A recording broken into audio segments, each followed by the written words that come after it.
Olá, muito boa noite, bem-vindos ao Conexão Angola, seu programa de análise e comentário à atualidade internacional. Já sabe que temos compromisso consigo todo o sábado a esta hora neste canal para levar até a si o que de mais importante circulou na mídia mundial, ou seja, os assuntos que dominaram o mundo em notícias na imprensa internacional.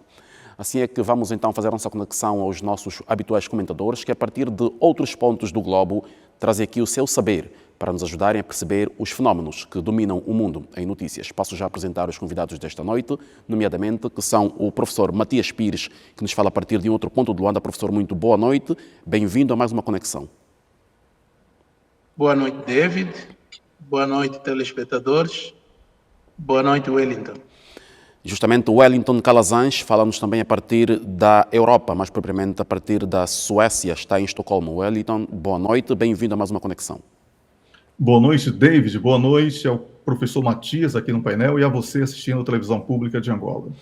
Wellington, é por si que vou começar justamente por uma notícia que está a fazer correr tinta um pouco pelo mundo, que tem que ver com esta anulação que já se considera histórica de um tribunal europeu que impediu o primeiro voo com imigrantes ilegais que deverão aguardar pelos seus pedidos de asilo no Ruanda.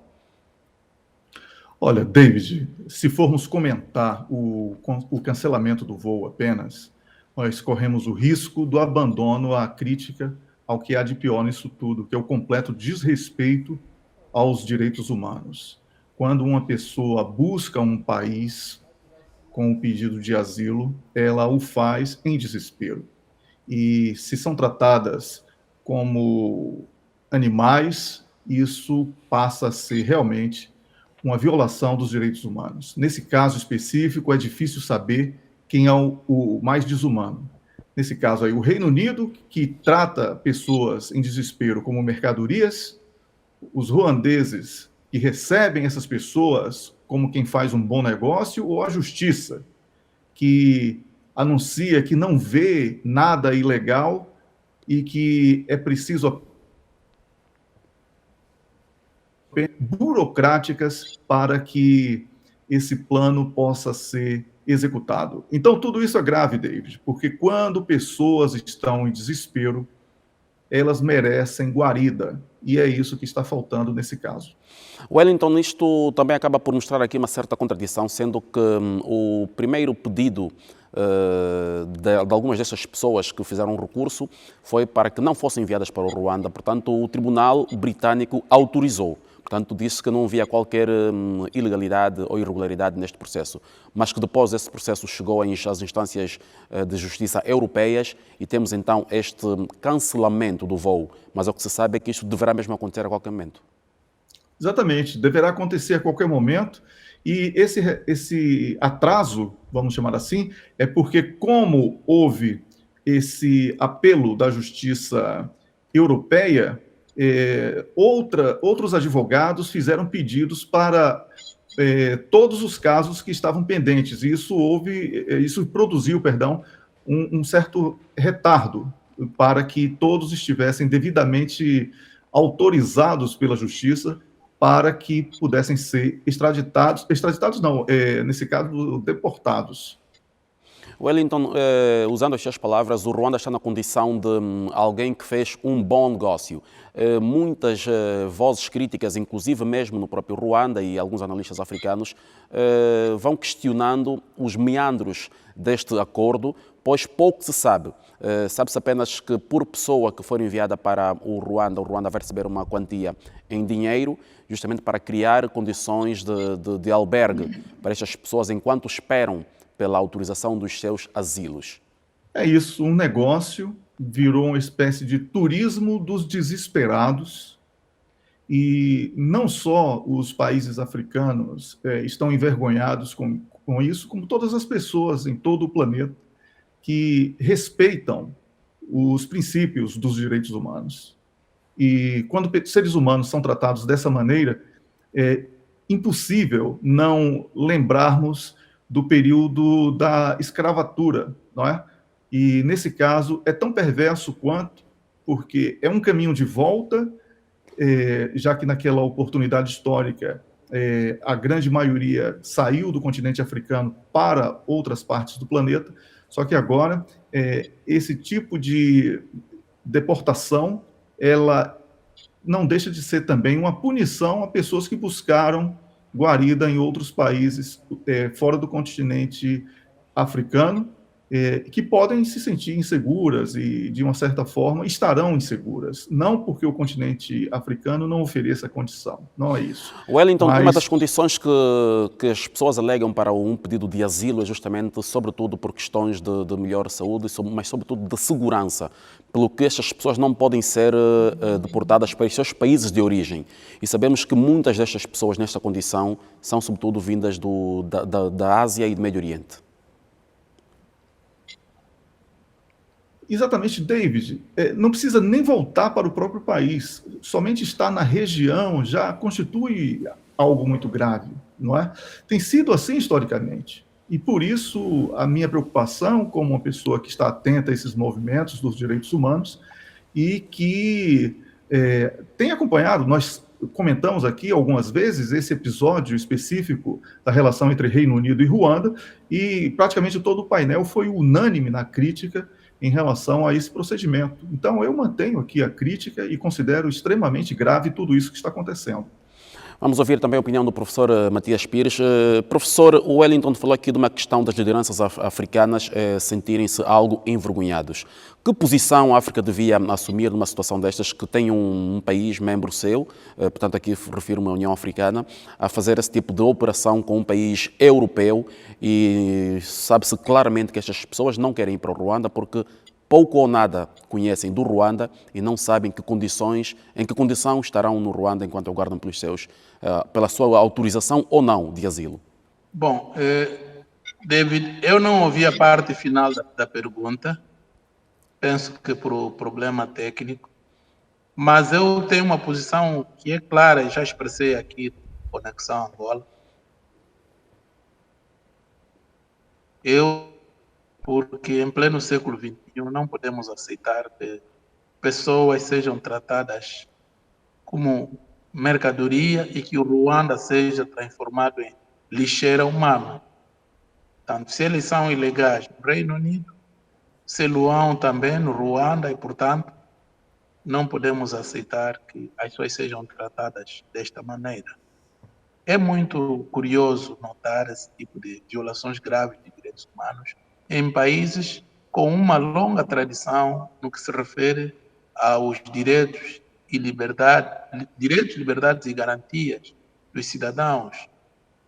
Nós vimos há muito poucos anos, quando Donald Trump estava a liderar os Estados Unidos, as decisões que estava a tomar, em que alguns migrantes até chegaram ao ponto de serem separados, por exemplo, dos filhos, tudo para implementar a agenda portanto, imigração. É inadmissível que o Ruanda aceite pagamentos para acolher esses cidadãos. Nós poderíamos fazer até algum desconto se o Ruanda dissesse que acolhe esses migrantes por razões humanitárias, já que o Reino Unido não pode acolhê-los, mas não é o caso. Trata-se de uma negociação em que estas pessoas não são tidas nem achadas, não se expressam, não têm vontade própria. Simplesmente o Ruanda aparece aí e são cidadãos que, até prova em contrário, não são ruandeses. Portanto, aí volto à questão do Wellington. Como é que, a nível bilateral, os Estados cujos cidadãos estão abrangidos nesse grupo vão se relacionar com o Reino Unido? Você está, por exemplo, como embaixador no Reino Unido e os cidadãos do seu país serão deportados para o Ruanda. Como é que fica isso? A própria União Africana deve se pronunciar-se. A União Africana não pode assobiar para o lado e fingir que não está a acontecer nada. Porque, infelizmente, a União Africana, todos os assuntos que envolvem o Ruanda, procura sempre assobiar para o lado. Isso não é correto. Porque existe o princípio da igualdade soberana entre os Estados-membros E o maior ativo do continente africano são as pessoas. Mas também não me surpreende porque quem conhece as profecias de Quimbangu pronunciadas no dia 10 de setembro de 1921, há de encontrar a explicação para estas coisas. Essa forma de humilhação que os jovens africanos estão sofrendo. Portanto, eu penso que não é uma boa situação, é vergonhoso para o nosso continente. O Ruanda, muitas vezes, é o preço que tem que pagar para branquear a imagem e comprar uma certa cumplicidade, com as aspas que isso merece, do Ocidente. Porque, de tempos em tempos, o Ruanda, como é um país pequeno, está sobrepovoado, tem de exportar pessoas, fruto de alguns acordos. Por exemplo, os Estados Unidos têm um programa de tempos em tempos que recebe ruandeses. O próprio presidente Paul Kagame, fruto dos desentendimentos de há muito tempo, desde o início da década de 1960, o presidente Kagame cresceu no Uganda. Há outros cidadãos ruandeses, que a Bélgica, fruto das suas políticas da região, por exemplo, facilitou a sua instalação no leste da RDC. E até agora continuamos a constatar os problemas que existem naquela zona, fruto de dificuldades de, digamos assim, instalação ou sedentarização das comunidades. É estranho que, olhando mesmo até para a herança do genocídio do Ruanda de 1994, este país aceite este tipo de violações graves dos direitos humanos. O Ruanda, se há um país em África que não pode desprezar o valor da defesa dos direitos humanos, é o Ruanda. Professor, há quem diga também que esta situação decorre de uma tentativa de, tanto, por exemplo, de Boris Johnson, que passa por situações difíceis a nível da política interna, como de Paul Kagame, que faz de tudo para afirmar o Ruanda como um oásis e com intervenções militares, por exemplo, na RCA e em Moçambique. E diz-se que usa-se esta figura, esses acordos, para branquear a imagem do Ruanda um pouco pelo mundo. Mas é o que eu acabei de dizer. É o que eu acabei de dizer há instantes. Portanto, o Ruanda usa essas agendas, incluindo as publicidades, né? Quando, por exemplo, tem aquele acordo com os Estados Unidos para as competições patrocinadas pela NBA passarem no seu território, ou quando coloca o nome do Ruanda na Premier League e um pouco, tá? São exercícios de charme que o presidente Kagame precisa para continuar a renovar a legitimidade internacional, mas que são práticas censuráveis, pelo menos nessa vertente dos direitos humanos. E já nem estamos a discutir as violações dos direitos humanos ao nível interno. Estamos aqui a olhar para estes cidadãos que, não sendo ruandeses, o Ruanda não se obriga a nada em relação a elas e não pode, portanto, engordar o seu tesouro usando essa mercadoria humana. Obrigado, professor. Eu volto para o Wellington. Wellington, tal como disse no comentário inicial, é uma questão do tempo. Parece que essa operação vai mesmo ser realizada. Sim, vai ser realizada porque há um alinhamento entre a justiça britânica e o governo. E tudo que o governo praticamente obriga a justiça, ela tem feito, e vice-versa. Tem sido uma parceria, uma comunicação entre o governo e a justiça no Reino Unido. Aí podemos ver também que definiu que pela extradição de Julian Assange, que também fere a questão dos direitos humanos, porque ele não é norte-americano. E ele está sendo extraditado para os Estados Unidos da América por uma demanda política. E a justiça acabou criando os corredores para viabilizar isso. E como o professor Matias falou, nesse caso de Ruanda, não podemos aceitar que pessoas sejam tratadas como mercadoria. Isso é uma espécie de escravatura moderna, certo? Só que é uma escravatura psicológica, não é física. Wellington, fazendo uma associação ao tema que acabou de levantar agora, essa questão da última sexta-feira, temos lido então a confirmação da extradição de Julian Assange, sim, portanto, fundador do site Wikileaks, que tem o seu país de origem, portanto é australiano, e em momento algum a justiça australiana requisitou que ele fosse enviado para o seu país e passados muitos anos a justiça britânica, mais uma vez, autoriza a extradição deste homem para um país que não o seu. Pois é. Onde é que podemos aí fazer um protesto contra a questão do desrespeito aos direitos humanos? Não existe. Esse erro começou aqui na Suécia, quando a Suécia foi conivente com uma acusação falsa e depois a justiça lavou as mãos entregando o Julian Assange a essa situação de prisão na embaixada do Equador, no Reino Unido, em Londres, né, mais precisamente, e aí falou, não, a justiça não viu nenhum crime dele, mas ele já estava entregue, ele já estava preso, ele está há 10 anos nessa tortura física, do ponto de vista da sua liberdade individual. E agora a justiça autoriza e o seu país de origem, somente agora com o novo primeiro-ministro, depois que a decisão foi tomada,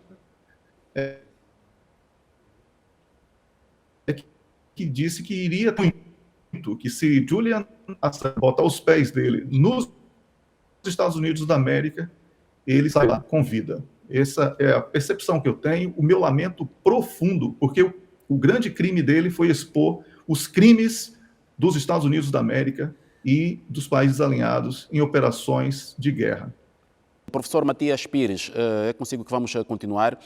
Falávamos da questão de um suposto respirar de alívio de Volodymyr Zelensky, depois que esta semana recebeu a visita de 4 líderes europeus, nomeadamente França, Alemanha e também a Roménia, além de Boris Johnson, que também fez uma segunda visita surpresa a Kiev, a capital da Ucrânia. David e Wellington, eu penso que, ao contrário do aparente conforto que esta correria pode transmitir, a sabedoria africana ensina que quando um batuque faz muito barulho acima do normal é porque já está quase a arrebentar. E, portanto, mais do que estas visitas insuflarem balão de oxigênio a Zelensky, só expressam preocupação e algum alarme mesmo desses líderes europeus em relação ao quadro que se vive na Ucrânia.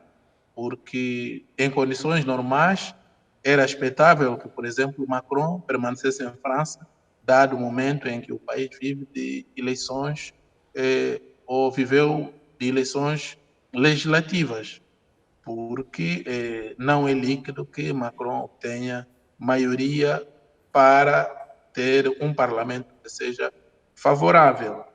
Portanto, é importante olhar também para esta dimensão, porque em política, às vezes, nem tudo que parece é. É preciso ir na subtileza das questões para encontrar as causas profundas por detrás desses movimentos.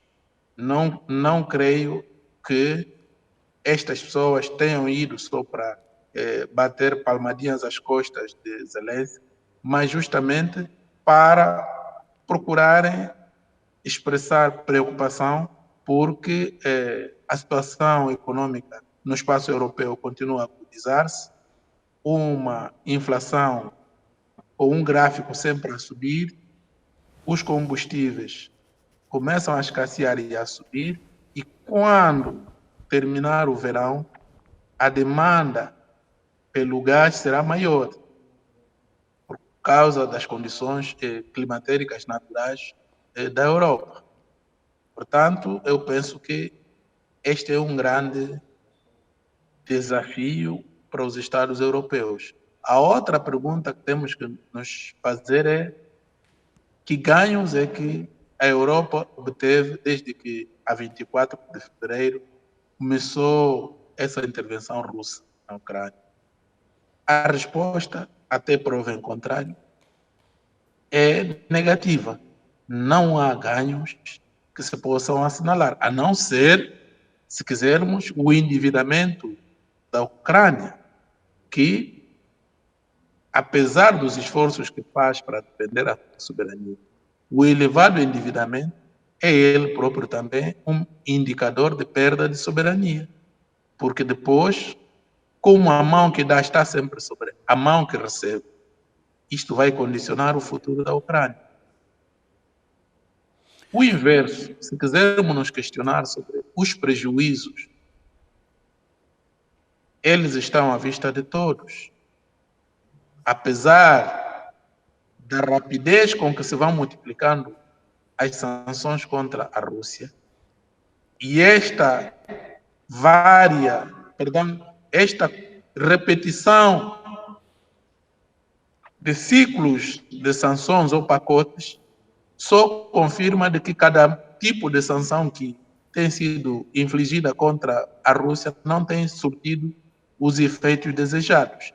Portanto, os ocidentais não assumem, mas cada sanção que se aplica acaba, no fundo, por dizer que a anterior foi ineficaz. De modo que este é o quadro que temos, mas o futuro é ainda de alguma incerteza, tanto de um lado como do outro, sendo que é cada vez mais evidente a presença direta do Ocidente no conflito, também é evidente a divisão entre os Estados ocidentais. Há mesmo quem diga que estão a comprar o gás do petróleo russos, mas em circuitos clandestinos, porque querem aparentar cumprir, portanto, com o entendimento político da sub-região. O que coloca em causa também a autoridade moral desses Estados.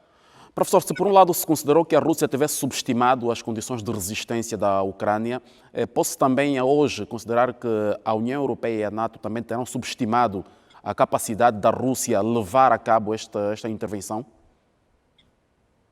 Sim, isso é evidente, porque os pronunciamentos públicos e mesmo quando se divulgam os pacotes de sanções, há sempre um discurso triunfalista de quem diz que será desta vez que a Rússia vai ajoelhar-se ao pé dos países ocidentais, porque não terá como aguentar-se. Mas o que temos constatado é que, do ponto de vista estratégico, a Rússia é mais homogênea, porque é uma estratégia nacional. Mas o bloco do Ocidente, apesar dos esforços, não existem dois Estados com interesses convergentes. Hoje, muitos europeus, por exemplo, questionam-se por que aderiram a um pacote de sanções que prejudicam os respectivos Estados. Como é que é isso de uma pessoa voluntariamente desenvolver um ato jurídico cujos resultados prejudicam a si mesmo? Essa autofagia, esse autoflagelamento também começa a ser questionado ao nível da opinião pública europeia, de modo que ainda há muita água a correr debaixo da ponte e veremos qual será o desfecho deste conflito. Mas, definitivamente, a Europa não pode vangloriar-se de estar digamos assim, sufocar a Rússia, porque até agora parece aguentar-se, porque só a Rússia que trabalhou de forma detalhada uma estratégia para o conflito e o inverso parece-me que não é verdadeiro. Por isso é que todas as semanas estamos a ver uma espécie de remendos para tentar encontrar saídas, mas o quadro continua a ser desafiador, sendo de esperar que no fim deste conflito seja necessário redesenhar a arquitetura de segurança internacional. Obrigado, professor. Vamos então ouvir o comentário do Wellington. Wellington, diante desta troca de informação e essa tentativa de diabolização do Estado e presidente russos, a verdade é que a Rússia consegue manter-se e os movimentos diplomáticos são notados ao mais alto nível. Já no programa passado falamos inclusive da presença do próprio secretário-geral das Nações Unidas e de pronunciamentos vários do Papa Francisco. A verdade é que estas conversas em pouco ou nada vêm ajudar para um fim positivo da situação e Volodymyr Zelensky, a cada visita que recebe, pede mais e mais armamento. E nesta última sexta-feira vimos a União Europeia a anunciar que aceitava a condição da Ucrânia como candidata à União. David, as palavras do professor Matias são muito sábias, porque ele conduziu o nosso pensamento para uma reflexão sobre os últimos meses. Não é? Temos comentado aqui todas as semanas deste ano, quando o programa foi emitido, sobre a impossibilidade de, através de sanções, os países da NATO atingirem os objetivos militares. O que estamos vendo hoje é que os líderes europeus que mergulharam de cabeça na ideia de que conseguiriam isolar a Rússia, eles estão com sérios problemas internos e as consequências já começam a ser sentidas, inclusive nas urnas. Como o professor falou, o vitorioso presidente reeleito Emmanuel Macron na França, por exemplo, ele está com sérias dificuldades para formar maioria parlamentar. E se ele conseguir formar uma maioria, será uma maioria muito pequena, e nas ruas ele vai ter sérias dificuldades de implementação de uma agenda. Então, David, a Rússia, e eu falo isso hoje com uma certa tranquilidade na análise, não é? Porque os elementos já são vastos para que possamos concluir dessa maneira. A Rússia hoje é quem menos quer o fim dessa tensão na Ucrânia, porque é a única maneira que a Rússia percebeu conseguir de fazer com que os países mudem a visão que têm sobre o povo russo e sobre a Rússia como um todo.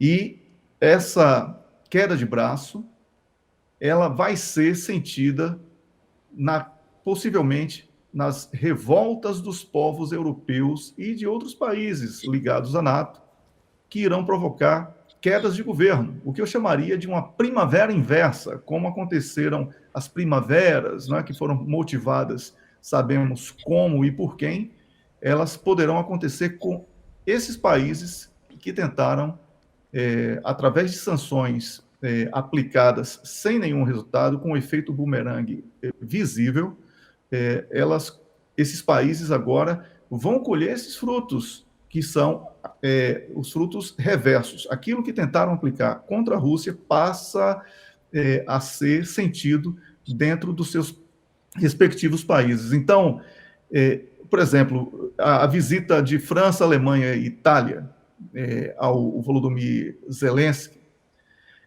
eu vi isso como uma espécie de extrema-unção, porque a semana passada o presidente norte-americano Joe Biden, ele praticamente disse que nunca aconselhou o Zelensky a entrar em confronto com a Rússia, quando todos nós sabemos que isso não é verdade. Então, já há aí uma retirada de alguns países da imagem de um Zelensky herói e de que todos estão juntos. Por quê? Porque vai haver também eleições nos Estados Unidos da América e a situação econômica já tem sido motivo de um debate de extremo desgaste para o presidente Joe Biden. Então, essa tem sido a estratégia russa, prorrogar esse sofrimento, agora, por exemplo, com a Alemanha reduzindo o fornecimento do gás, provocando sérios problemas, não só com os preços que vão aumentar, mas também na produção nacional, e há uma pressão muito grande dos empresários alemães em relação ao governo, e os povos europeus vão começar a pressionar os seus governos. Então, existe uma fase, eu chamaria essa a segunda fase desse conflito na Ucrânia. A parte militar já está praticamente decretada como vitoriosa pela Rússia.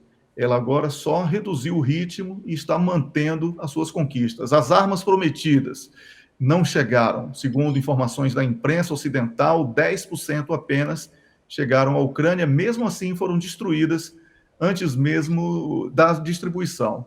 Então, a Rússia mostrou ao mundo que se preparou para este enfrentamento e nacionalizou todos os ativos estrangeiros que abandonaram a Rússia, fazendo com que a Rússia ficasse mais forte do ponto de vista econômico, compensando, inclusive, a redução da oferta de alguns commodities na alta dos preços desses commodities, ou seja, fornece menos por preços mais altos, então existe aí um equilíbrio entre os preços e a oferta. E isso tudo tem sido muito positivo para uma economia que viu o rublo crescer, que não sentiu nenhuma inflação impactante como nos outros países nós estamos sentindo. E essa disputa militar na Ucrânia é hoje apenas, na minha opinião, um entretenimento para a verdadeira disputa que é econômica. Então, David, para concluir, eu percebo que os russos eles estão mesmo numa segunda fase, que é a suspensão do fornecimento do gás, e conta com isso para que os povos passem a questionar esse mergulho de cabeça dos países membros da NATO nessa instabilidade militar que está acontecendo na Ucrânia como terreno de guerra. Wellington, NATO esta que acabou por dizer abertamente durante esta semana que o único culpado pelo conflito era a Rússia. Parece-lhe que, lendo as palavras do professor Matias, do que disse em instantes, parece-lhe que a Rússia vai arrastar o mais possível esta situação de tensão até que termine o verão europeu? É o que eu hoje vislumbro. Como falei, a partir da redução do fornecimento de gás, porque tem quem compre, não é? Tem Índia interessada, tem China interessada e compensa essa pequena redução através da alta do preço. E eu percebo que a Rússia vai sim estender isso para que a situação fique dramática a partir da chegada do outono e do inverno, quando o aquecimento passará a ser uma necessidade de sobrevivência entre os cidadãos. E, David, eu gostaria de dar uma informação muito importante, porque o Cazaquistão, por exemplo, informou nessa sexta-feira que não reconhece as repúblicas populares de Donetsk e Lugansk e considera como quase estados e que dificilmente irá reconhecer. Isso aí já é uma terceirização da responsabilidade dos países mais fortes da Europa, que não podem assumir essa postura e ficam usando países com mais vulnerabilidade para que assumam essas posturas mais duras contra a Rússia, porque atingindo Donetsk e Lugansk estão atingindo a Rússia, obviamente, e com isso produza manchetes de jornais que a única força hoje do Ocidente é a propaganda. Contando que também, na última sexta-feira, Wellington, a Dinamarca reclamou invasão de águas territoriais suas por navios de guerra russos. Portanto, é cada vez mais a tentativa de envolvimento de outros países menores para desviar a atenção?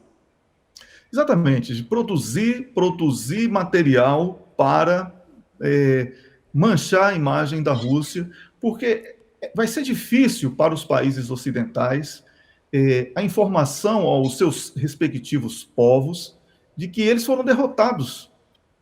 Eles foram derrotados. A derrota militar é uma realidade, não existe mais como negar isso. Não é? E agora é saber se a Rússia vai continuar avançando ou se vai apenas criar um cinturão como alguns especialistas militares dizem que é apenas esse o objetivo. Então, é muito cedo dizer, David, se a Rússia vai parar ou não. As provocações é que precisam parar, porque não há condição de manter o planeta sob essa tensão, por vaidade ou por orgulho, ou por incapacidade de admitir a derrota. Lamentavelmente, a Ucrânia é um país hoje arrasado, e o número de refugiados já tem sido prognosticados como superiores a 11 milhões de pessoas saindo da Ucrânia. Isso não são dados oficiais, mas prognósticos de especialistas, e isso realmente irá afetar todo o continente europeu. Wellington, outra questão que também salta à vista é justamente depois da posição da Turquia quanto à adesão da Finlândia e Suécia na NATO, portanto a Turquia diz que mantém a sua posição, este assunto saiu da agenda pública de discussão. Exatamente, olha, saiu da agenda porque a Suécia e a Finlândia eram usados como uma espécie de grife para que a NATO pudesse dizer que estava longe de recuar, como foi uma exigência nas famosas linhas vermelhas traçadas pela Rússia, estaria avançando e ficando mais forte. Obviamente que eu ainda acredito que, de alguma maneira, a Turquia possa recuar nesse veto. Mas informações de bastidores, já que é papel do jornalista preservar fontes, eu jamais iria revelar. Eu recebi algumas informações de que existe aí uma espécie de acordo para que a Turquia mantenha o veto, para não ficar vergonhosa a situação de recuo da Finlândia e da Suécia, como uma das condições impostas pela Rússia para a abertura de um eventual diálogo de paz. Essa foi uma informação que recebi de fonte muito boa, mas que eu prefiro aguardar para saber se é verdade. Obrigado, Wellington. Vamos então agora para um outro tema que tem a ver com a onda de calor que afeta alguns países europeus, nomeadamente aqui falamos de Espanha e França, onde as temperaturas chegaram acima dos 40 graus na última semana, mas fala-se também da questão da Índia e do Paquistão, onde foram registradas temperaturas acima dos 55 graus. Wellington, na Europa, com os ventos secos que fazem por essa altura, há relatos de que, pelo menos em França, pelo menos 1000 hectares de terra e de floresta foram queimados devido a essa onda, a essa massa de ar quente. Olha, David, isso ocorre num momento muito dramático, onde todos sabem que a crise de abastecimento ela é realmente preocupante, não é? Todos, já foi tema do nosso debate aqui, a questão da fome, que tem sido já discutida abertamente por todos os órgãos de imprensa, tanto em Angola como em outros países, e alguns países africanos já sofrem um impacto direto desse drama do fornecimento dos alimentos, e agora essas novas ameaças aí que são relacionadas às questões climáticas, elas realmente tornam a situação ainda mais dramática. Você mencionou a França, mencionou a Espanha, nunca podemos esquecer que praticamente nos últimos anos, todos os anos, a Grécia tem vivido situação semelhante, Portugal tem vivido situação semelhante. Então, tudo isso agrava de uma maneira profunda essa questão da crise alimentar, porque hoje cada perda de fornecimento de alimentos poderá ser sentida mais à frente como algo extremamente dramático e preocupante. Estamos falando de algo que não pode ser resolvido de uma maneira rápida. Alimento é algo que exigem, como se diz, etapas. E essas etapas devem ser cumpridas e não estão sendo cumpridas em função da instabilidade militar na Ucrânia, em função das questões climáticas, em função da falta de investimento do Banco Mundial, Fundo Monetário Internacional para pequenos e médios agricultores em todo o mundo. Isso tudo dramatiza ainda mais. Então, não é um problema que nasce e morre com Ucrânia e Rússia. É um problema que já vinha sendo anunciado por especialistas, porque o investimento apenas do alimento apenas como commodities em grande escala, ele era algo extremamente perigoso. Estamos vendo agora que isso realmente é extremamente perigoso, porque não tendo a pequena e a média produção, não tem a quem recorrer. Isso é muito grave, David.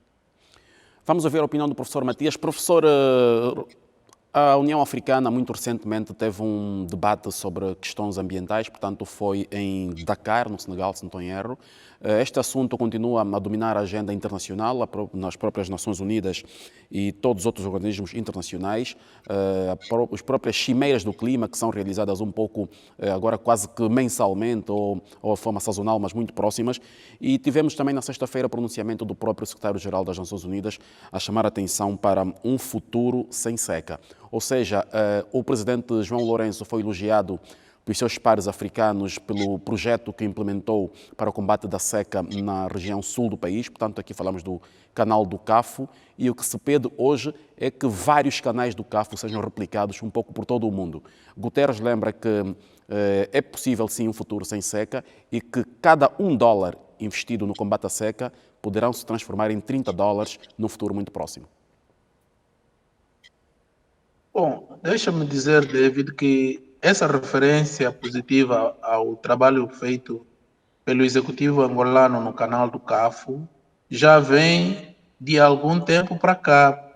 Tanto mais é que o presidente da Assembleia Geral das Nações Unidas, o senhor Said Abdullah, visitou esse canal no mês passado.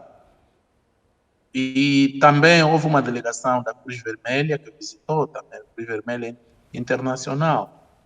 E antes mesmo deste encontro a que o David se refere, em Malabo, por ocasião dos trabalhos da Cimeira Humanitária, também fez referência a Angola, no sentido positivo, desta solução resiliente que foi encontrada, portanto, para resolver a situação das secas cíclicas no continente. Mas, voltando ao tópico central que tem a ver com o aquecimento da Europa, os incêndios e todas as situações assim associadas, nós temos que lamentar, porque o homem é o principal inimigo, infelizmente, do seu habitat natural. Continuamos a observar a produção em níveis industriais do freon 12 e de outros tipos de gases poluentes, e para além disso também há mesmo características geomorfológicas daquela região que fazem com que, nesta altura, as temperaturas sejam muito altas. E aqui o Wellington referiu-se a Portugal. Ocorreu-me aquela tragédia de Pedrógão Grande, que foi muito, muito dolorosa, morreram muitas pessoas. E o que vai acontecer é que esta devastação dos campos de cultivo vai, portanto, piorar a situação da segurança alimentar mundial, porque a Europa não produz só para si, também é um grande mercado exportador.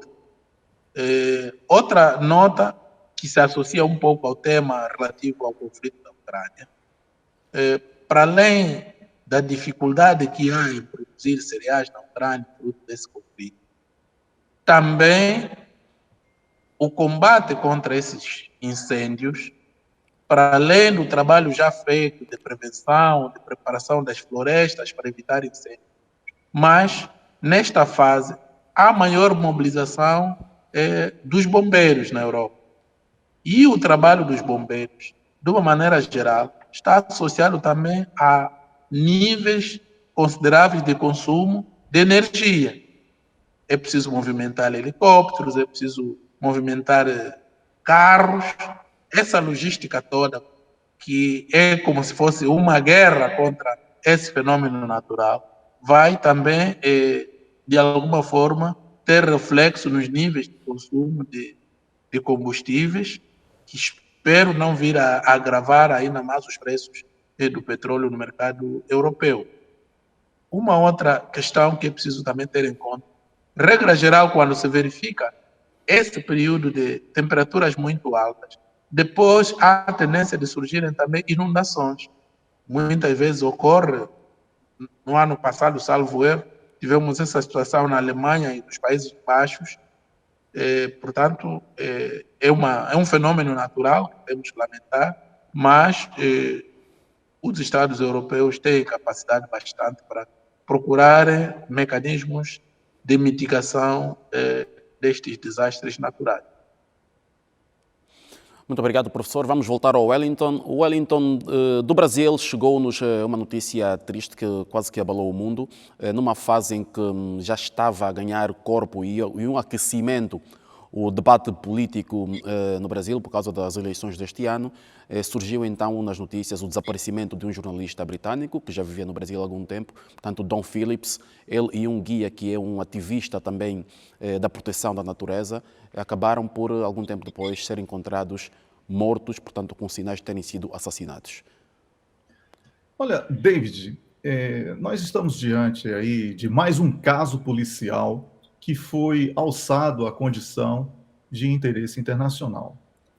Nada pode normalizar a perda de vidas. Isso temos sido unânimes aqui nas nossas discussões no painel. No entanto, eu considero que este tema seja importante para que o nosso público esteja preparado para o início de uma campanha de demonização do povo brasileiro. É importante lembrar que eu já mencionei en passant em uma das edições aqui do Conexão Angola, que a derrota do Ocidente na Ucrânia acelerou a necessidade de práticas de pirataria na floresta amazônica por parte dos países da NATO, que inclusive estão querendo estender a NATO para o Equador e Colômbia. Não há nenhuma preocupação desses países com a natureza, com os índios, com os direitos humanos. Há na Amazônia gás, petróleo, ouro, terras raras e inúmeros recursos que podem salvar as economias desses países derrotados na queda de braço com a Rússia. A intenção deles é única e exclusiva de fazer propaganda de destruição da imagem do Brasil para facilitar o que eu chamo de roubo da Amazônia. No caso específico dos crimes de Bruno Pereira, que entrou sem autorização da FUNAI, que é a Fundação Nacional do Índio, e de outros órgãos competentes na área de reserva do Javari, local onde os crimes aconteceram, Bruno Pereira, que estava acompanhado pelo jornalista Don Phillips, que trabalha para o jornal The Guardian, que é um jornal que publica frequentemente fake news sobre o Brasil, olha, eu vou repetir, nada justifica os crimes, mas, no entanto, ao ingressar sem autorização numa área que é reservada e que tem um elevado histórico de criminalidade, porque ali, David, passa toda a cocaína que sai do Peru para a Europa e também para os Estados Unidos. Para além da pesca ilegal de um peixe chamado pirarucu, que é um peixe de elevado valor nutricional. Os malogrados sabiam dos riscos que corriam. Dom e Bruno foram assassinados não por garimpeiros, nem por madeireiros, nem por desmatadores, nem pela polícia que muitos dizem que é extremamente cruel. Não, não foi isso. Eles foram assassinados a mando de um narcotraficante peruano chamado Rubens Vidia Coelho, que também é conhecido como Colômbia. Aparentemente, a presença do jornalista e do indigenista prejudicava o transporte de cocaína na rota entre Peru e Brasil, e esse teria sido o motivo do crime. Eu trabalhei em Angola no período da guerra, David. Nunca deixei de seguir as recomendações de segurança das autoridades competentes. Por isso, estou aqui vivo. Obviamente que eu lamento com sinceridade essas mortes, porque nada justifica assassinatos, nada. Isso afasta o ser humano da condição de racional. Mas eu gostaria de concluir dizendo que no dia 22 desse mês serão completados 17 anos que o brasileiro Jean Charles de Menezes, que vivia na Inglaterra e trabalhava como eletricista, foi executado com 7 tiros na cabeça pela polícia britânica, dentro de um vagão do metrô de Londres. esta mesma imprensa o acusou sem nenhum pudor de ser terrorista naquela oportunidade. Ele tinha visto de residente e trabalhava honestamente como eletricista. Até hoje, a justiça não foi feita e o governo do Reino Unido não puniu os responsáveis. Isso não reduz a minha empatia em relação aos crimes do britânico Dom Phillips e do indigenista brasileiro licenciado Bruno Pereira, que trabalhava para uma ONG norte-americana lá na floresta amazônica e que entraram numa área perigosa e sem autorização, mas revela que este é mais um caso de empatia seletiva utilizado para estigmatizar o povo. O meu repúdio à russofobia também será manifestado neste caso, que está sendo formada aí uma brazucofobia, que tem como objetivo final o roubo das riquezas de um país pacífico, que é o Brasil, que sempre respeitou os outros países e no qual eu nasci e tenho orgulho disso. Obrigado, Wellington. De facto, uma situação lamentável. Professor Matias Pires, o relato aqui, da forma como foi apresentado pelo Wellington, conhecem-se muitos casos também em África de regiões de reserva, onde são pilhadas várias riquezas e que as pessoas que tentam fazer esse tipo de investigação acabam por ser vítimas do crime. Sim, efetivamente, no nosso continente também há situações semelhantes, mesmo ao nível da floresta, por exemplo, do Congo. Há relatos, há grupos ambientalistas, por exemplo, que defendem que tem havido campanhas de exterminação de pigmeus e outras espécies animais. Mas voltando ao Brasil, eu penso que o grande problema do Brasil é este mimetismo que os brasileiros procuram tanto assemelhar a vida do Brasil à cultura estadunidense. Há muito seguidismo de transformar o Brasil num novo Estados Unidos da América. Nós temos visto as grandes estrelas, por exemplo, do cinema brasileiro. O grande sonho é ir nos palcos dos Estados Unidos. E mesmo ao nível também da classe intelectual nas academias, há muito pensamento virado para os Estados Unidos. E infelizmente, também essa cultura da violência é muito enraizada no Brasil, que naturalmente fragiliza a afirmação daquele país, porque agora estamos a comentar este fatídico acontecimento dado na floresta amazônica, mas são situações recorrentes um pouco pelo Brasil. O perigo no Brasil não está só na floresta, mas também nas ruas do Rio de Janeiro, de São Paulo e da Bahia, em tantas outras zonas, estados. Infelizmente, há gangues que formam autênticos exércitos e que desafiam a ordem pública.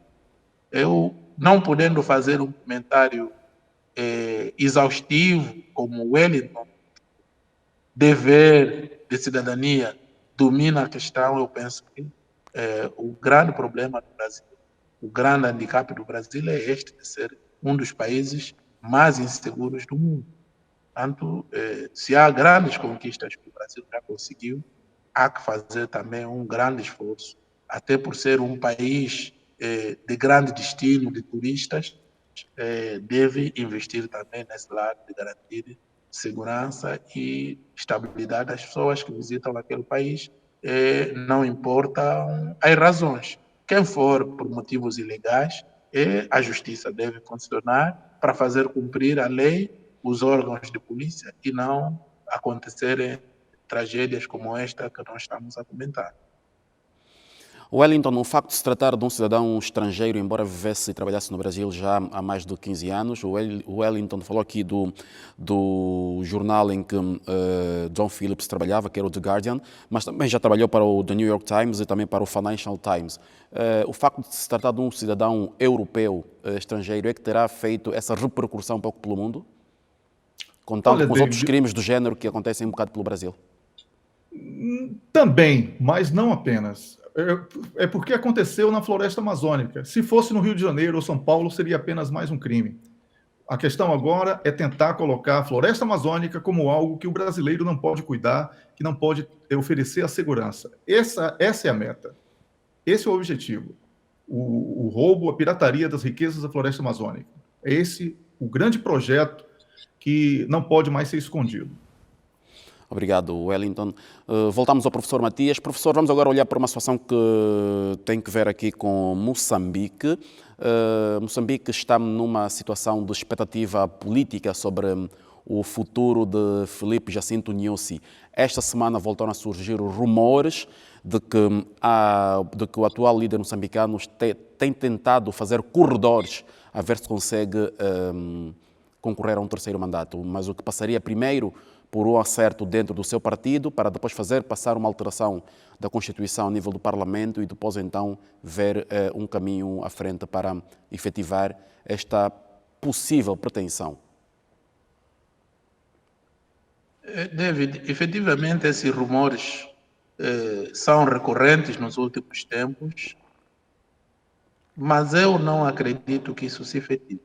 Se quisermos fazer um comentário favorável ao presidente Nyusi, talvez vamos dizer que os seus adversários internos trazem à liça esta ambição para tentar reduzir o impacto positivo da eleição de Moçambique a membro não permanente do Conselho de Segurança das Nações Unidas. Mas se quisermos considerar como válidas estas notícias, eu penso que não será viável, porque Moçambique, apesar dos problemas que tem enfrentado no domínio da segurança interna, é um país com uma cultura democrática que já se vai consolidando. Eu acredito que, mesmo que haja essa pressão, o presidente Joaquim Chissano não vai permitir, que é uma grande autoridade moral. O presidente Armando Emílio Guebuza não vai permitir. É verdade que o presidente Guebuza está, de alguma forma, com a imagem beliscada pelo processo das dívidas ocultas, mas não pode deixar de ser um político influente pelos tempos que liderou o país. A sua voz ainda tem peso nas hostes da Frelimo. Não posso deixar também aqui de incluir no grupo destas figuras, dessa reserva moral da Frelimo, a senhora Graça Machel. Definitivamente, eu arriscaria em dizer que, caso esta pretensão vá avante, não vai colher grande consenso, porque não acredito que muitos dirigentes da Frelimo deitem por terra as conquistas democráticas que Moçambique já conseguiu. O presidente Nyusi está a cumprir os seus mandatos com trabalho notável em termos, por exemplo, da reconciliação nacional. Ninguém nega a forma como ele tem estado a conduzir o dossiê das forças, portanto... A reintegração dos antigos militares da Renamo, por exemplo. As forças da Renamo, o termo mais adequado escapa, mas quero referir-me a esse grupo que se recusa a abraçar as conquistas já alcançadas no domínio da paz e reconciliação nacional em Moçambique. Há um trabalho notável do presidente Nyusi. As pessoas que veiculam essas notícias dizem que o presidente manifesta uma certa intranquilidade por causa de notícias recorrentes do seu eventual envolvimento em negócios, incluindo no momento em que era ministro da Defesa Nacional. Mas em política é isso. Todo exercício de função política acarreta sempre algum risco. Por isso é que há o conceito de PEP, pessoas politicamente expostas. Portanto, quando se há vida pública, quando se serve a alto nível do Estado, há sempre alguns desafios e os políticos devem estar preparados para enfrentar esses desafios. Portanto, eu pessoalmente não acredito que, até porque a renovação do mandato na presidência da República vai se dar nesse período em que Moçambique está exposto aos olhos das grandes potências mundiais, fruto da sua presença no Conselho de Segurança das Nações Unidas. Bom, não sei, mas não vejo viabilidade política para essa demanda. Obrigado, professor. Wellington, fazendo leitura das palavras do professor Matias, mais parece que estamos diante de intrigas internas na própria Frelimo do que um caso real, sendo que são poucas também as reações dos próprios partidos da oposição. É, portanto, um assunto que se ouve em mais de algumas correntes da Frelimo. Olha, pode até ser isso, mas o próprio presidente deveria vir a público e negar, não é? Para que não permitisse que esse tipo de boato ganhasse corpo, como vem ganhando, inclusive virando manchetes de jornais e de publicações em todo o mundo. O professor Matias foi muito feliz quando disse que o presidente moçambicano será vigiado de perto pelo mundo. Ele está como membro não permanente do Conselho de Segurança das Nações Unidas, que, como sabemos, tem uma importância de decisão muito grande nas questões internacionais. Então, ele precisa ser um exemplo positivo e eu espero que ele não se permita contaminar pela merkelização da política, já que antigamente os exemplos negativos partiam sempre dos países periféricos. Eu pego o exemplo da Angela Merkel, que ficou 16 anos no poder e pode estar inspirando aí agora outros líderes em outros continentes. Eu espero que o presidente moçambicano não seja contaminado, então, pela merkelização do gosto pelo poder e queira ficar 16 anos, David. Mas deixa-me fazer um rodapé, Sim, professor. Wellington. Não se pode comparar um mandato presidencial com a permanência da Merkel no poder, porque nunca na Alemanha se realizaram eleições para eleger a senhora Merkel.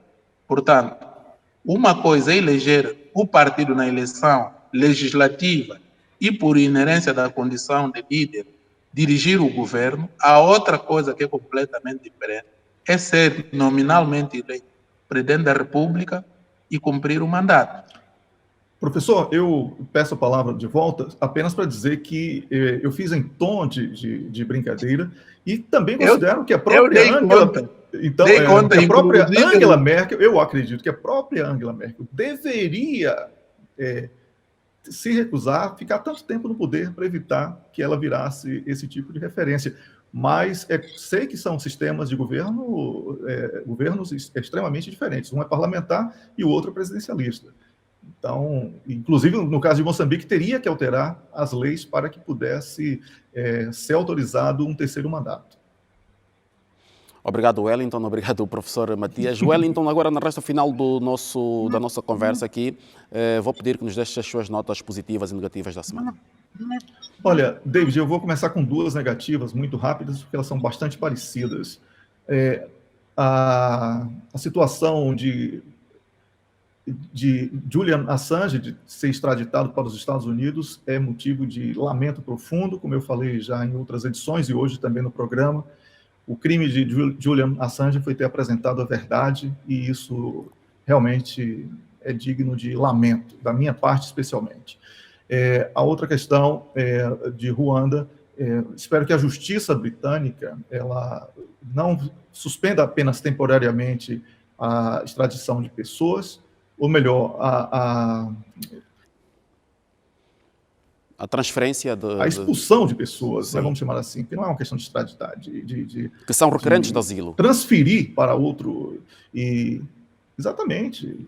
E essa questão dos direitos humanos que foi debatida com profundidade, sobretudo com a espetacular exposição do professor Matias, possa ser respeitado. Então, esses são os dois aspectos negativos. O positivo é que eu percebo que já há sinais aí do Ocidente na busca por um diálogo com a Rússia para que seja encontrado um elemento de paz e, finalmente, para que as pessoas possam respirar aliviadas. Eu espero que, né, apesar de acreditar que a Rússia hoje está gostando dessa situação, que a paz prevaleça, porque nós precisamos disso. Obrigado, Wellington. Professor Matias, as suas notas positiva ou negativa da semana? Eu tenho duas notas positivas e uma negativa, vou tentar ser breve. A nota negativa tem a ver com a subida de tensão nesse conflito que opõe a República Democrática do Congo e o Ruanda. Esta semana tivemos a ocupação da localidade de Bunagana, na zona de Rutshuru, no Kivu Norte, por forças do M23, supostamente apoiadas por exército do Ruanda, mas também a população congolesa acusa também forças ugandesas. Pasme-se numa altura em que está em vigor um acordo no domínio de defesa entre a República Democrática do Congo e Uganda para combater o ADF, que é outro grupo rebelde que atua naquela zona.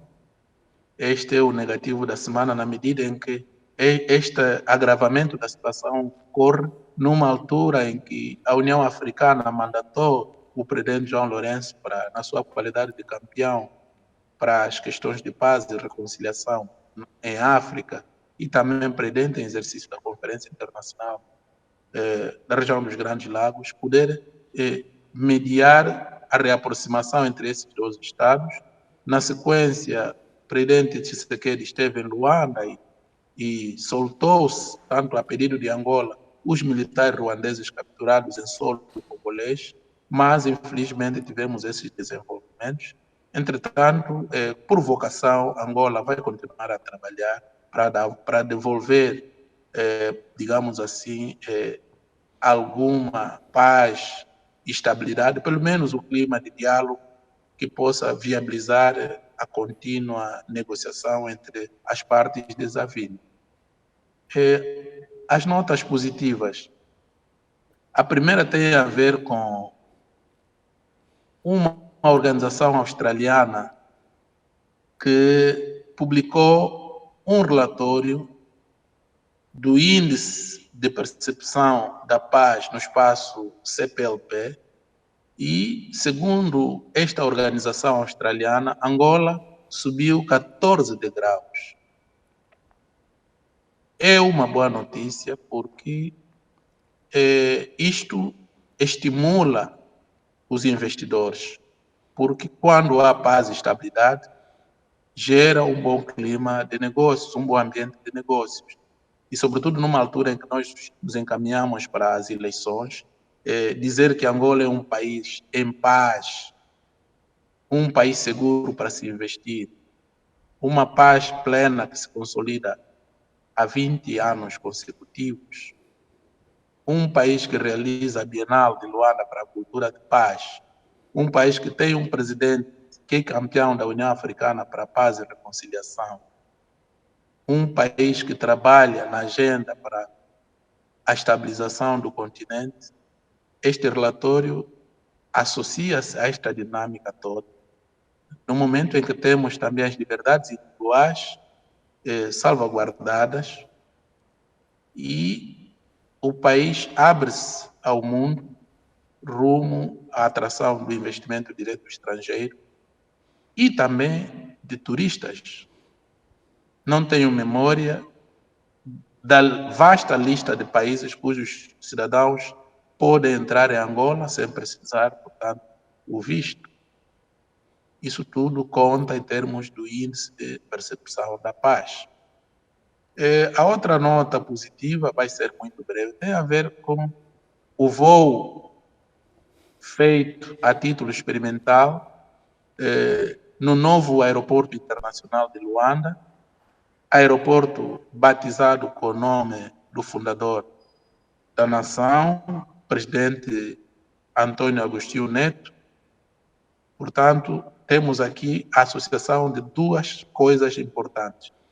Primeiro, o teste deste aeroporto, que consumiu muitos recursos públicos, finalmente começamos a ter alguma luz, mas também o facto de se atribuir o nome do presidente Neto no ano em que celebramos o seu centenário. A minha única preocupação em relação a este aeroporto são as infraestruturas de ligação com a grande metrópole, a cidade de Luanda. O aeroporto ainda está numa ilha, portanto, é preciso que rapidamente se estabeleçam linhas de escoamento rápido do fluxo que o aeroporto vai gerar. Portanto, para mim, é também uma boa notícia. Estes eram os dois tanto positivos da semana para mim. Obrigado, professor Matias. Resta-me agradecer a ambos. Professor Matias Pires, especialista em relações internacionais e professor na Academia Diplomática Venâncio de Moura, em Luanda. E Wellington Calazan, jornalista e consultor de comunicação corporativa, a partir de Estocolmo, na Suécia. A ambos o nosso muito boa noite. Obrigado por esta conexão, mais uma, e contamos com a vossa presença em próximas edições do Conexão Angola. Boa noite. Boa noite, muito obrigado. Boa noite. Quanto a si, caro telespectador, nós também agradecemos pela preferência da sua audiência. Já sabe que semanalmente estamos aqui a produzir este programa para si, cujo objetivo é justamente descodificar os assuntos que marcaram o mundo em notícias. Aqui tentamos ajudá-lo a si a criar a sua própria opinião sobre os assuntos que dominam o mundo. Boa noite, nós voltamos a estar juntos na próxima semana em mais uma Conexão Angola.